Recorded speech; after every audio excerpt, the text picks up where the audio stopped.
Hey everyone, I'm Richard Beck with Beck Tools, and in this video I'm going to show you how we go from this to this beautiful part. This is a part of a tracking device that's used on the BA shredder. This is the BA shredder and the tracking device is right in that area.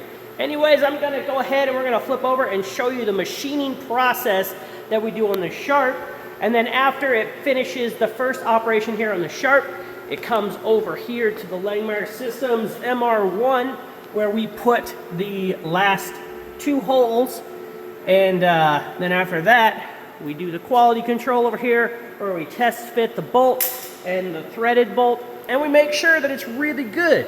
I'm excited about taking the BA shredder to a whole new level, and this machine has allowed it, and this machine I couldn't do without it.